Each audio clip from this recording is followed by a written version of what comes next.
Get out! Now! The words didn't just land in the hotel lobby, they detonated.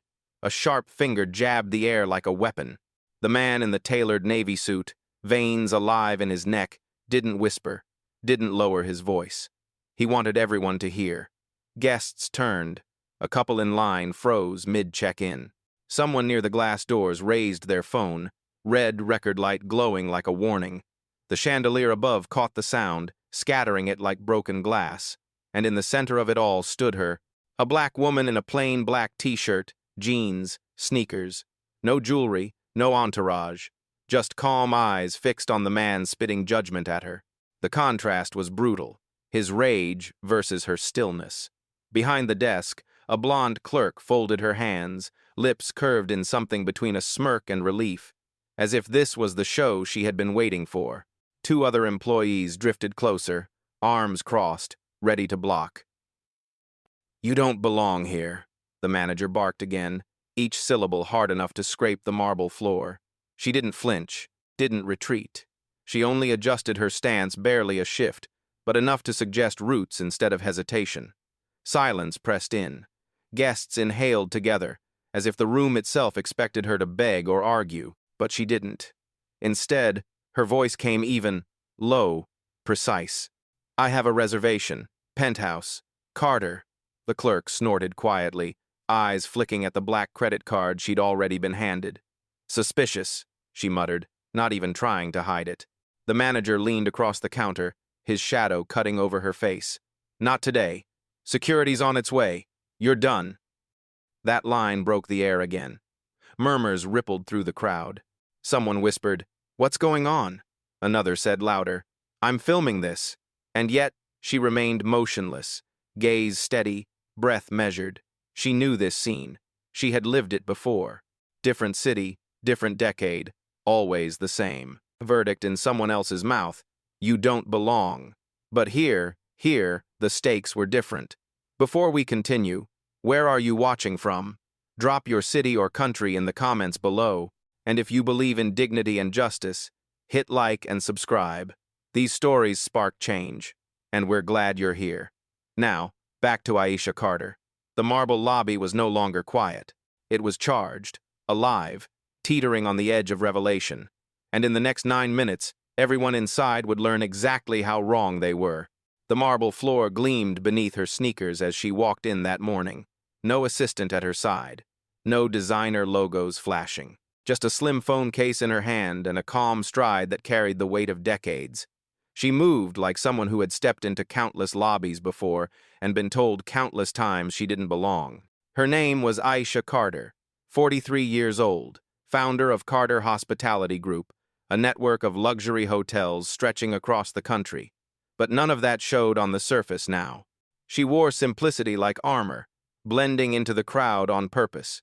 This morning was not a casual visit. It was a test she had designed herself. For weeks, reports had crossed her desk, complaints from guests, subtle notes about profiling at the Horizon Grand. She wanted to see it with her own eyes, unannounced, anonymous, and now here she stood, in the very lobby that bore her company's name, treated like an intruder. She had booked the penthouse suite under her own name, Carter. No disguise, no alias. The system recognized her instantly when she checked in remotely the night before. She wanted to measure one thing, whether the staff would treat her reservation like any other, or like a red flag.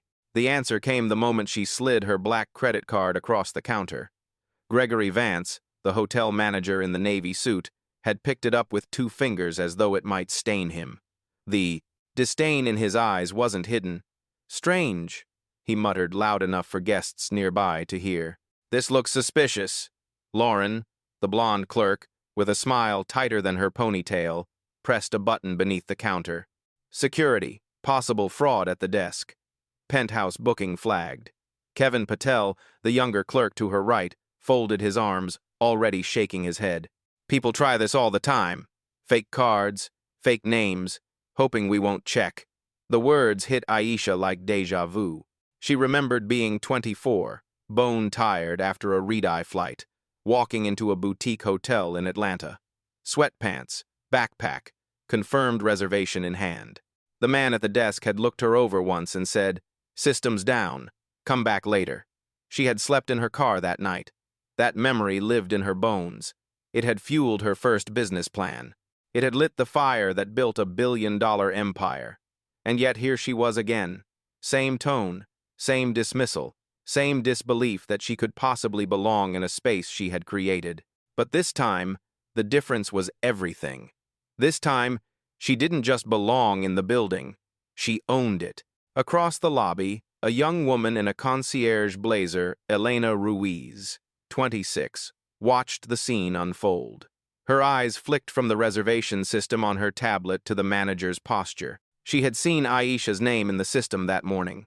The booking was valid. She knew it. But she stayed silent, her jaw tight, fear locking her in place. Guests around the room shifted uneasily. Some whispered, some stared openly. A man near the window whispered to his wife, "Why are they treating her like this?" The red record light from a phone caught the scene, small but unblinking. And in the center of it all, Aisha Carter stood perfectly still, calm, collected, knowing the storm she had predicted had already arrived. Gregory didn't lower his voice when he spoke again. "This is fraud. I've seen it before." The card sat between his fingers, pinched like evidence. He waved it slightly toward Lauren and Kevin, as though parading proof. Lauren leaned closer, eyes narrowing at the bold silver letters. "Black card, huh? Looks impressive, until you realize anyone can print a fake these days." Her words weren't meant just for Aisha, they were for the crowd. A couple waiting behind the velvet rope winced. A father with a toddler pulled his child closer, uncertain what was unfolding. Kevin moved next, grinning as if he'd been waiting for this moment. "You know what to do," he said, already opening a small steel cabinet behind the desk. He slid the black card into the safe, shut the door, and let the lock click with theatrical finality. "Not yours anymore," gasps echoed from the side of the lobby. One voice rose, shaky but firm. "That's theft." Gregory turned his head, eyes like stone. "It's called protocol." The tension spread like smoke. Guests were whispering now, phones raised higher. A man in a gray suit muttered into his camera, "We're live at the Horizon Grand Seattle. They just locked a woman's card in the safe. She says she has the penthouse booked." Aisha stayed calm. Her hands rested lightly on the counter, posture unshaken.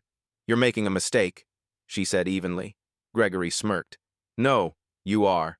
The reservation's canceled. Walk out now before this gets ugly." Lauren straightened her blazer, voice sharper than before. "You need to leave the lobby immediately, or we'll call the authorities." The words were calculated to provoke, and they worked. Murmurs surged louder. Someone at the far end of the lounge muttered, "Authorities? For checking in?" Another voice, "Unbelievable." Elena Ruiz, the young concierge, clenched her hands behind her back. She had seen the booking herself. She knew the truth, but her manager's glare froze her where she stood. Then, Lauren stepped out from behind the counter. Her heels clicked against the marble, cutting through the room. She reached toward Aisha's arm, fingers hovering like a threat. "You've been warned. Time to go." The lobby shifted all at once, guests leaning forward, phones rising higher, breaths held. The first physical contact. The first step across the line. Aisha didn't move. Her gaze held steady, eyes locked, not on the hand reaching for her, but on the faces watching. Calm, silent. The silence itself became a weapon. And in that silence, the hotel cracked wide open. Lauren's hand hovered just inches from Aisha's arm. The room braced itself for a scene, security storming in, voices raised, chaos snapping loose. But none of that happened. Instead, Aisha drew in a single, measured breath. She didn't swat the hand away. She didn't step back. She simply shifted her weight and stood a little taller, her stillness louder than any outburst could have been. The effect was immediate. Guests who had been whispering fell silent. The only sound was the faint hum of the chandelier above and the sharp tick of Lauren's heel against marble. "I'm not here for trouble," Aisha said finally, her tone low and precise. "I'm here for my room, penthouse, reservation under Carter." Her words landed without hurry, as though each syllable had been checked and weighed. Gregory sneered. "That's over. You don't belong here." Still, She didn't rise to his bait. She blinked once, calmly, like someone closing a folder in her mind. Then, slowly, she turned her head toward the watching crowd. Not a plea, not a protest, just a glance that said, "See for yourself." The cameras caught it, the restraint, the composure. One guest muttered to her phone, "She's calm. They're the ones escalating." Lauren dropped her hand, unsettled by the weight of eyes on her. But Gregory stepped in, voice sharp as glass. "Security!" His call bounced across the lobby. Aisha didn't flinch. She placed her phone flat on the counter, screen dark, her fingers folded neatly on top of it. The pose was deliberate, like a chess player waiting for the board to tilt. In her silence, another sound filled the void. Elena's breath catching from behind the concierge desk. The young staffer's eyes flicked down at her tablet again, confirming what she already knew. Reservation valid, penthouse booked, executive clearance attached. Her lips pressed shut, fear keeping her still. Aisha's calm wasn't weakness. It was a mirror. Every insult, every shout, every act of hostility bounced back against the fury that produced it. Across the room, a mother with her teenage daughter whispered, "She hasn't raised her voice once." The daughter nodded, recording quietly, capturing the imbalance. Gregory slammed the counter with his palm. "Don't play games. You'll regret this."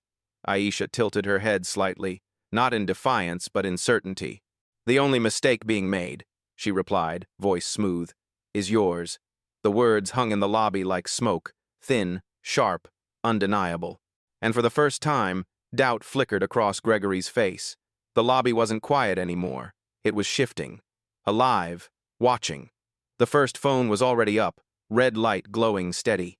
A young man in a gray hoodie leaned against a column, whispering into his live stream. "We're at the Horizon Grand, Seattle. They're throwing out a woman who says she booked the penthouse. Look, she's calm. The staff? Not so much."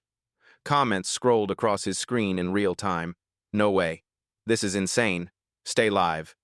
Near the lounge chairs, a travel blogger named Sophie Lynn angled her camera higher. "This is going up right now," she told her friend. "People need to see this." Her voice carried, and the ripple effect was instant. Guests nearby shifted closer, emboldened. A man in a navy suit with a rolling bag whispered to his wife. She gave them a card, an ID. Why are they still treating her like a criminal? His wife frowned, pulling out her own phone. "I don't know, but I'm filming." Lauren noticed the cameras. Her smirk faltered, but Gregory pressed on, louder. "This woman is attempting fraud. She doesn't belong in our penthouse." The word fraud sliced the air. Murmurs rose, sharper now. Someone near the elevators muttered, "That's a serious accusation." Another voice snapped back, "So is locking up someone's credit card." And then, the first crack from within the staff itself. Elena Ruiz. She had been silent until now, her hands tightening around the edge of her tablet. She took one step forward, then stopped, her breath caught. Gregory's glare pinned her like a nail. But she couldn't erase what she'd seen on the screen that morning. A. Carter, penthouse suite, executive-level clearance. Real, verified, untouchable. Her throat worked as if words wanted out, but fear chained them back. Her eyes met Aisha's for half a second, just long enough for Aisha to nod, almost imperceptibly. "I know you see it. You're not alone." The silent exchange carried more weight than any outburst could have. Meanwhile, Sophie raised her voice, phone still rolling.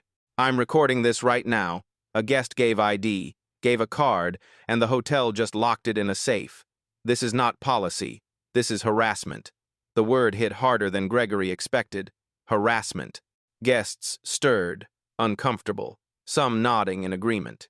Still, Aisha didn't raise her voice. She let the crowd speak what she didn't need to. Her silence was deliberate, an invitation. "You see what's happening. Say it yourself." And they were starting to. The lobby had turned. It was no longer a private dispute at a front desk. It was a stage, and every witness had become part of the record. Gregory's patience snapped like a brittle matchstick. He leaned over the counter, eyes narrowed, voice sharpened to cut through the room. "She's not a guest. She's a scam. Stop wasting everyone's time." The words weren't just for Aisha, they were theater, projected for the phones and the crowd. Lauren picked up the cue instantly. Her ponytail swung as she straightened her blazer. "You don't have a reservation. Not a real one. People like you walk in every week trying to sneak past us." The phrase, "people like you," landed heavy. Guests stirred. Some gasped. Sophie, still filming, whispered into her phone's mic, "Did you hear that?" Aisha stayed rooted, silent. Her calm was more cutting than their fury. Kevin, emboldened, stepped from behind the desk. His grin was wide, his tone mocking. "Penthouse suite, please. You should be grateful we even let you in the lobby. You think flashing a shiny card makes you high class?" His words drew a sharp inhale from a woman standing by the elevator. "That's disgusting," she said, voice low but audible. Gregory doubled down, slamming the counter with his palm again. "Security is on the way. We'll have you removed before you embarrass yourself further." The lobby trembled with tension. Phones hovered higher. Guests exchanged looks, outrage simmering. Then came the line that shifted the air entirely. Lauren folded her arms, eyes locked on Aisha. "You don't belong here. Not in this hotel, not in this suite, not in this world of real guests." Silence. The words echoed off marble and glass, bouncing into every corner of the room. A man in the lounge muttered to his wife, "She really just said that out loud." His wife nodded grimly, still filming. Aisha blinked once, slowly. Her voice, when it came, was measured steel. "Run my name," Lauren scoffed.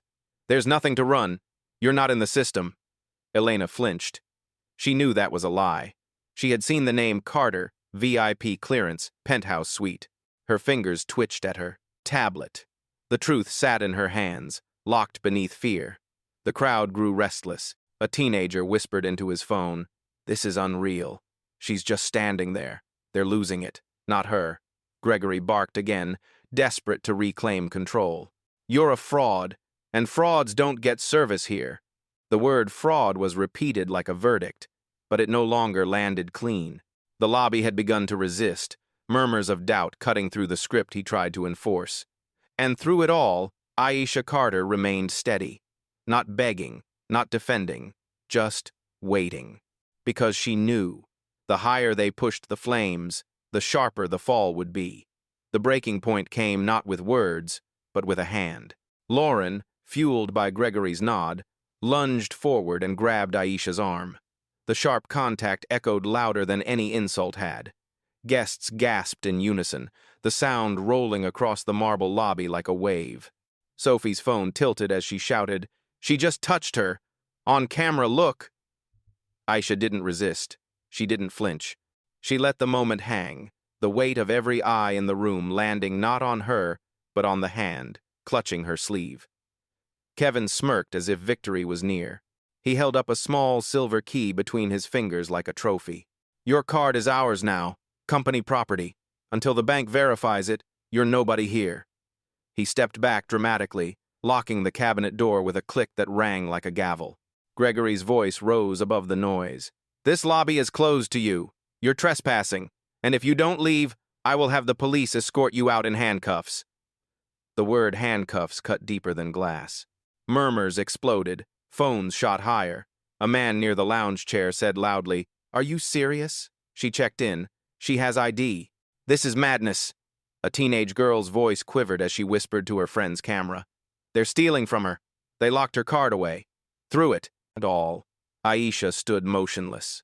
The grip on her arm, the threats of police, the public humiliation, none of it broke her composure. She simply lifted her chin slightly, the gesture sharper than any retort. Sophie's live stream chat flooded.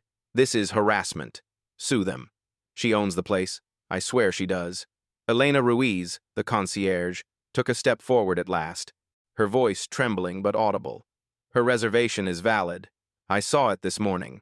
Gregory snapped around, eyes blazing. "One more word and you're out of a job." The threat landed heavy, but the damage was done. Guests had heard it. The silence that followed was no longer neutral, it was judgment, pressing down on the staff instead of the woman they tried to erase. Lauren tightened her grip on Aisha's arm. "Let's go. You're embarrassing yourself." Aisha's eyes shifted slowly toward her, calm and cutting. "The only embarrassment in this lobby," she said, voice low but clear, is how you treat your guests. The crowd erupted not in cheers yet, but in gasps, in murmurs of agreement, in the collective realization that the balance of dignity had shifted. And for the first time, it wasn't Aisha who looked out of place. It was them. The moment Lauren's grip tightened, Aisha moved not with force, but with precision. She lifted her phone from the counter and pressed a single button. The screen lit up, the quiet glow cutting through the tension like a lighthouse in storm. On the other end, thousands of miles shrank into a single voice. "Nia Thompson," came the crisp reply. Her executive assistant, steady and unshaken. "It's happening," Aisha said, her tone calm enough to freeze the room. "Understood," Nia answered without hesitation. "Audit protocol is ready. Do you want escalation live?" Gregory's laugh rang hollow. "What is this? You calling your boyfriend? That won't save you." Aisha ignored him, her eyes fixed on the phone. "Log this moment. Lock timestamps. Initiate internal review." "Logged. System syncing," Nia replied, voice clear enough for guests nearby to hear. The reaction was immediate. Guests exchanged looks, whispering, "Internal review? She works here?"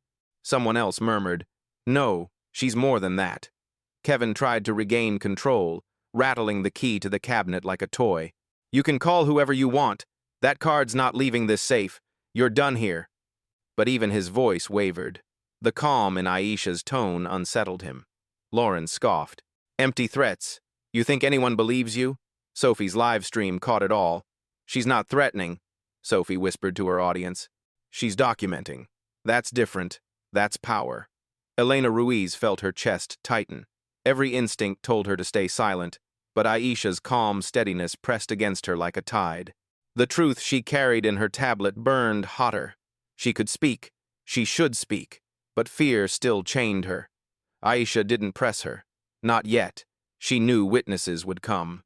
Instead, she spoke again into her phone, her words measured.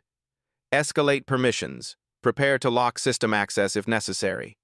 "Confirmed," Nia replied. "Shall I put Carla on standby?" "Yes," Aisha said softly, eyes never leaving Gregory's. "She'll want to hear this." Gregory leaned closer across the counter, his smirk brittle. "You're bluffing. I've seen it before. People like you act calm until the cops arrive. Then you beg." But something flickered in his eyes. Doubt. Because the woman standing in front of him wasn't begging, wasn't flustered, wasn't folding. She was building.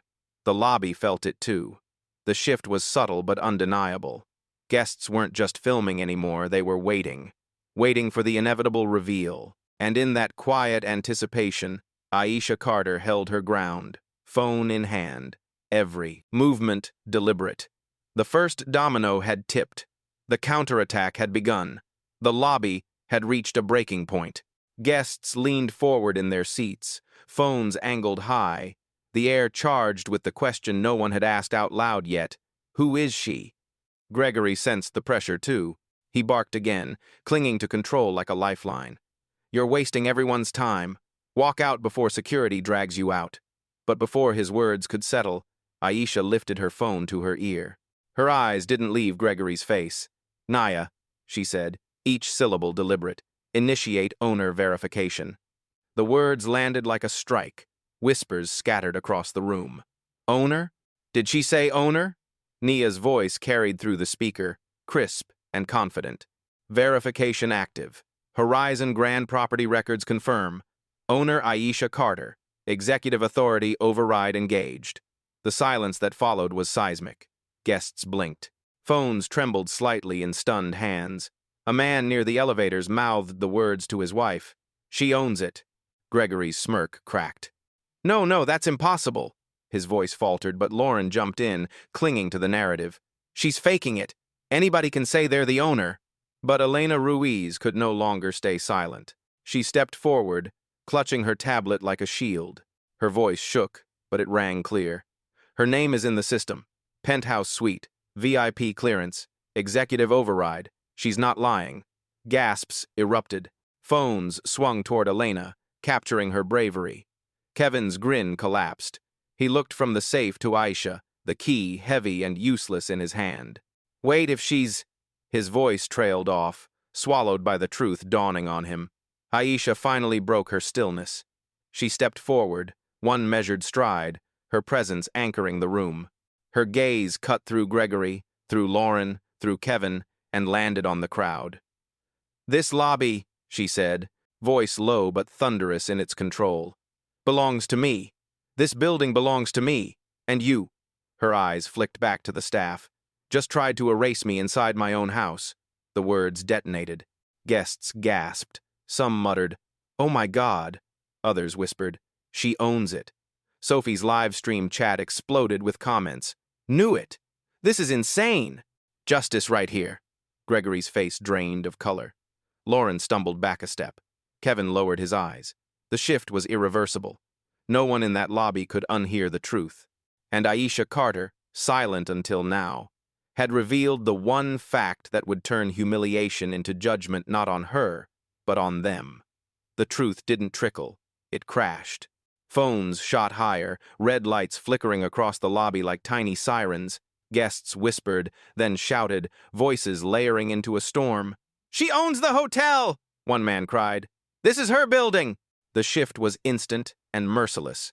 Gregory's face drained of its practiced confidence.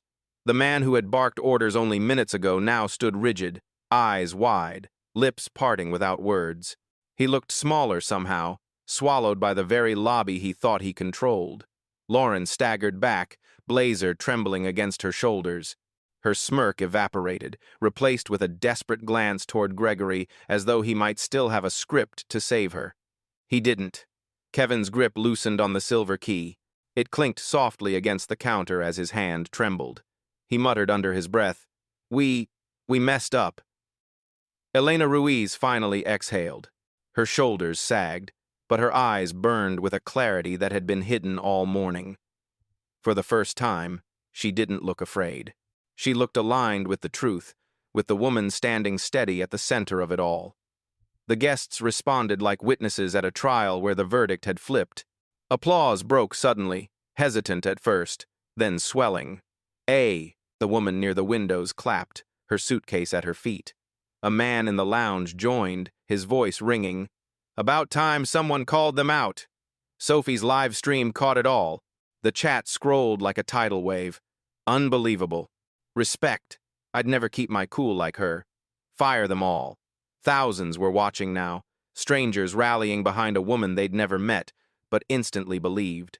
Gregory's hands twitched, searching for authority he no longer had. He glanced at the cabinet, at the safe, at the useless card key in Kevin's hand, but every symbol of control had turned to evidence against him. Lauren's voice cracked, desperate. It can't be true. She doesn't look." She stopped herself, but the words had already poisoned the air. Guests hissed, eyes narrowing at her. "You don't look like an owner," muttered one man sarcastically, his phone raised. "Guess appearances don't mean much, huh?" The humiliation was public, permanent, inescapable. Aisha hadn't moved since her revelation. She didn't need to. The lobby itself had moved for her.